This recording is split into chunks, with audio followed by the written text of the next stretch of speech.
Okay, so my name is Bill Smith. I used to be a secondary school history teacher, did that for many years.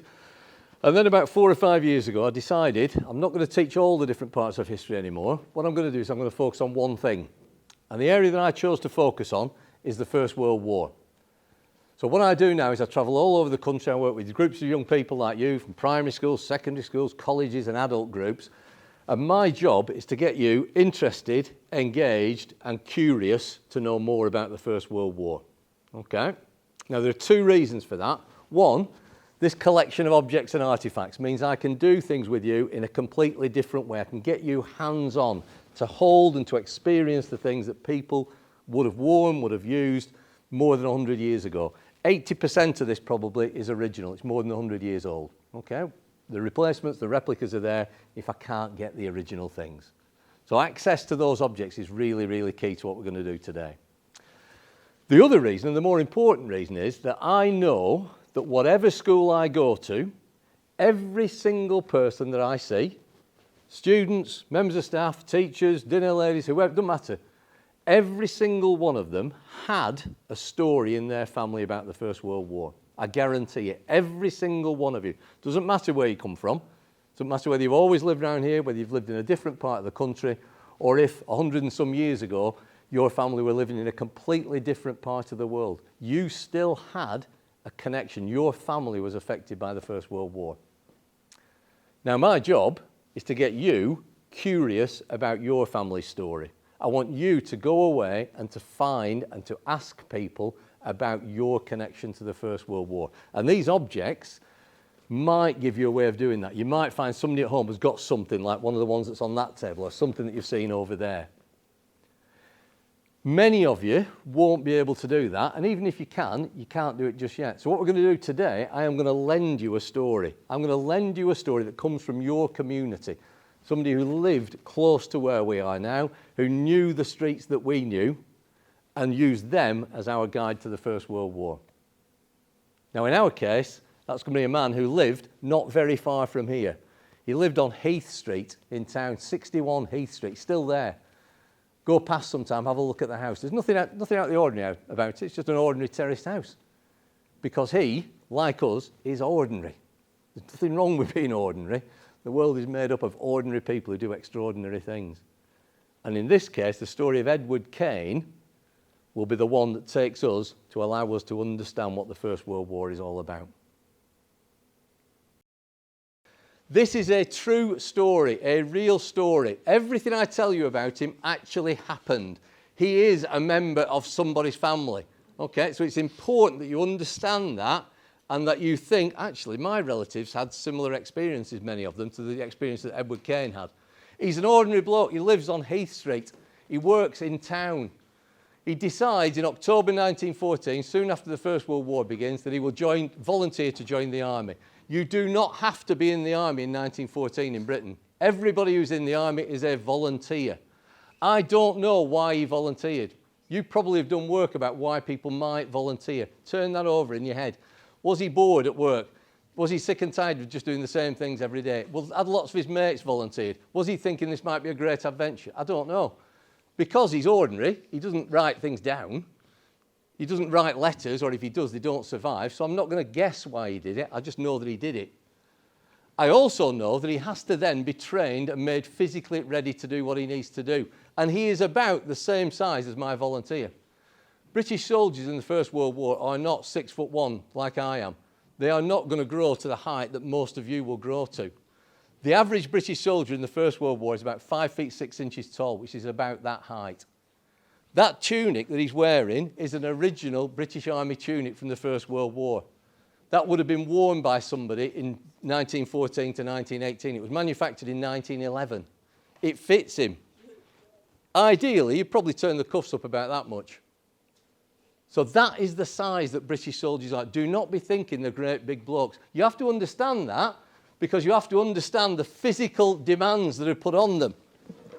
He has to be completely self-sufficient, which means he has to carry everything that he will need. Just pop your hand down. If I get to answer your question, I will do. This is how he will carry it. Pull that forward onto your shoulders. I'm just going to pull that tight on there. It's so big. Now,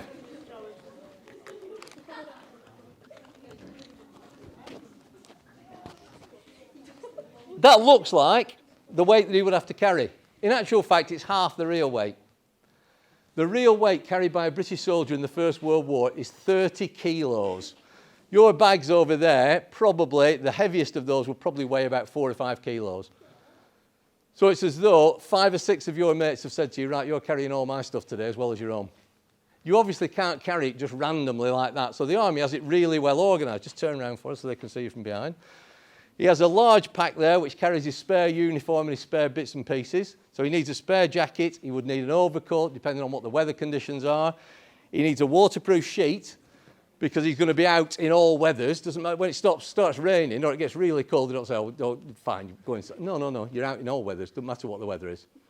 He needs to carry enough food for himself for one day. That's normally carried in that lower pack down there.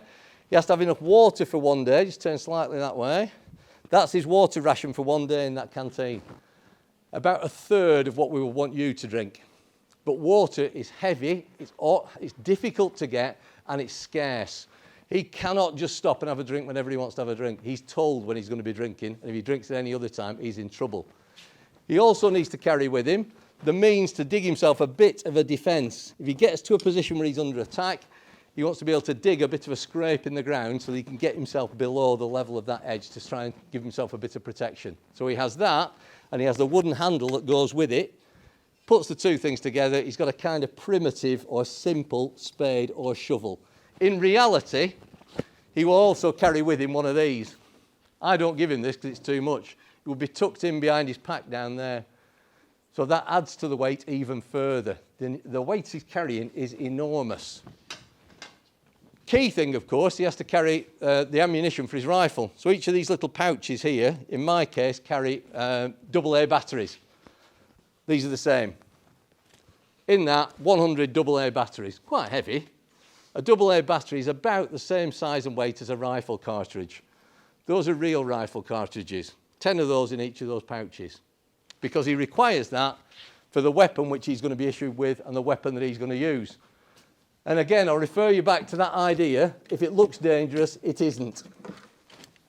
Okay, it's a replica. Cannot fire a shot, never has fired a shot, can do nobody any harm. But in your hand, feels the same. Same weight, same size, operates in the same way, and to a certain extent, you can work it in the same way. When he joins the army, he has never had any contact with anything like that. Do not believe people. Sometimes people tell you, oh, they were terrible. They just sent soldiers off to war. They didn't know what they were doing. No, they didn't. He's got to be trained properly. I pack him off to France to go and kill some Germans. He's more likely to kill one of his mates than he is anybody else, unless he knows what he's doing. Key thing, he has to be trained to use that. Are you right-handed or left-handed? Left-handed. Left-handed, no, you're not anymore. Cannot be left-handed in the army. Because if you pick that rifle up, the idea is that it operates like that. When you fired a shot, a cartridge is flipped out of there. If you're left-handed and you have it that way, it's you right in the face. So they said to him, forget it, you're not left-handed anymore, son, you're right-handed. So they're going to teach him to use that rifle. The way that he uses it, first of all, he's got to be able to hold it steady in his left hand without it wobbling about, because most of the weight is going to be borne on his left hand. He then puts it into his shoulder, pulls that bolt up, pulls it back. That takes one cartridge, one bullet from there to there, pushes that forward and down, lines it up and fires it. He's got to be able to do that 10 to 20 times a minute. So once every 3 to 6 seconds. He can do it 10 times before he has to get another clip of cartridges out from those pouches and put it into there. That is really difficult to do, especially when you know somebody else is trying to kill you at the same time. So for my volunteer, we're going to give him a go. We never ever point this at anybody, even though it is not at all dangerous. So we point it towards that wall. Left hand. Can you hold it steady there without touching it with your right hand? Not bad. Physically, again, really tough, isn't it? Not bad. So that now goes into your shoulder there. You're holding it with that hand and tucking it into your shoulder. Up and back. And then forwards. And as you get there, forwards again and pull it down at the same time. Forward and down. That's it. Well done. Bingo. Fantastic. When he's not firing it, the trouble is, he has to carry it. Put your arm through there. Hold the sling with your right hand, your other hand. That's it. Kitted up like that. Kitted up like that, he has to be able to march 20 to 25 miles a day. From here into the centre of Manchester and most of the way back again. Not on nice roads like we're used to, across open fields, muddy fields, whatever the conditions, he's got to be able to do that. Physically, really, really tough. Okay? Where's he going to spend most of his time when he's out in France then? Say again? In the trenches, that's what people will tell you. Second part, we're just about going to have time to be able to do it. We're going to fill in a bit of what the trenches are like. Before we do that, you've got 2 places that you haven't been yet. When you go there now, I want you to be thinking about that experience. What on earth is all this stuff? Why am I carrying it all? How important is it all to me?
I want to just get through our story with Edward Kane.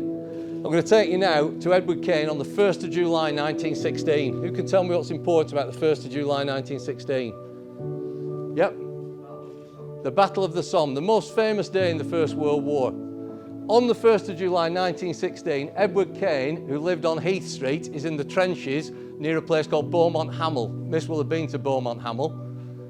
It is about the most dangerous place in the world at that moment, because at 28 minutes past 7, ready for 7:30, his officer is going to blow his whistle, and at that point, Edward Kane and his mates are going to climb up out of their trenches and go over the top.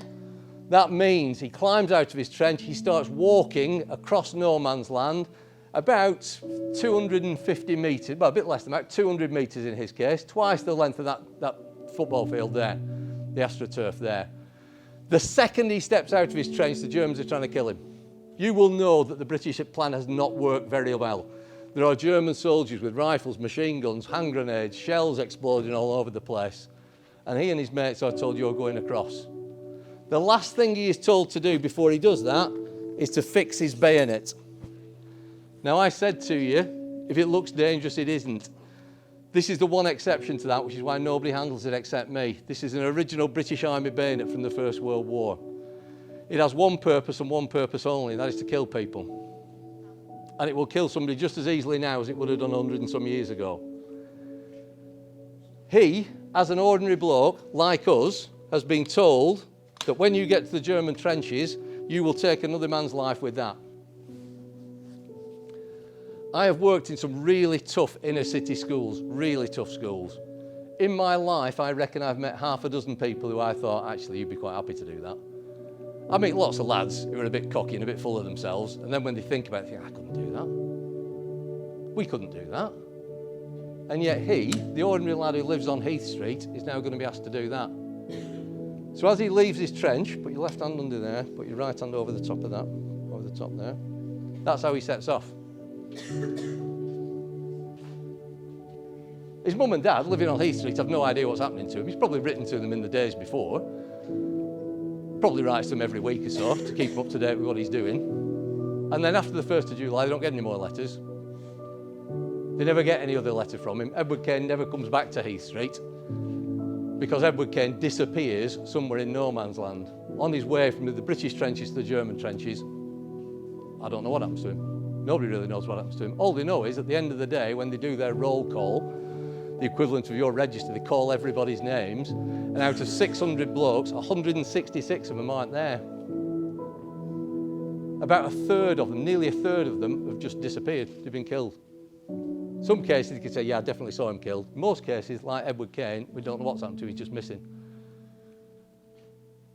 And the letter comes home to Heath Street to say, unfortunately, we have to report that your son has been officially reported missing in action. And months will go by while they're thinking, well, does it mean, has he been captured by the Germans? Has he wounded somebody? Is he going to come back? Well, he ain't coming back. And after 6 months, they tell them, no, he's not coming back. In his case, to a certain extent, his family are lucky because about 6 months later, the Germans decide we're going to retreat. You might have to learn about it. We're going to go back a bit to a better defensive line. And somebody in the spring of 1917 finds his body. And they identify his body by virtue of the fact that he's got around his neck his identity disc. There are 2 identity discs on there. There we go. He's got those around his neck. So even though his body is laying in the mud on the Somme for 3 months, they can identify him from that. And Edward Kane is now buried. He has a grave at a place called Redan Ridge Cemetery, not very far from Beaumont Hamel. And if you go on a school trip, as I hope you might do at some point, you might be able to go and pay your respects to Edward Kane, because you have then completed the circle. You started where he started, in Golborne. You end where he ends, in Redan Ridge Cemetery on the Somme.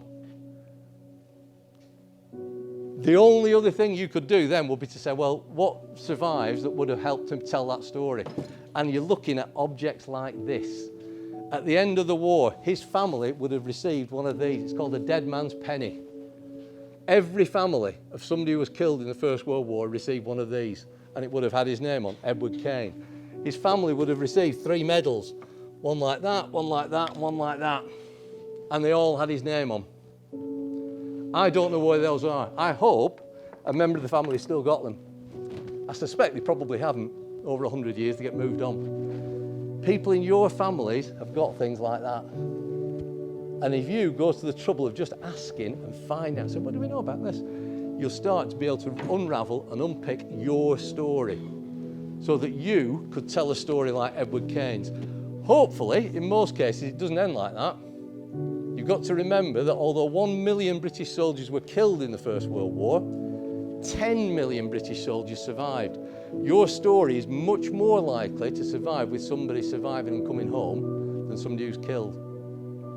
But I would really like you to try and find out your own story. Any tiny bit of information. I've already spoken to one lad who said his great-granddad was in the Royal Artillery. Right, find out more. Tell your teachers. Your teachers pass it on to me. I can help you to unpick the story like we have done with Edward Kane. Are we about right time-wise, miss? Perfect. I've been really impressed. I think you've done really, really well this morning. Any questions, ask them over the next few days. Definitely ask questions at home. And anything that can feed back to me, I will do my best to help you out to unravel your own stories. Thank you very much, miss. I'm going to start you getting your kit off, and then we'll get you off on time. Thank you. Good lad. Let me just do this.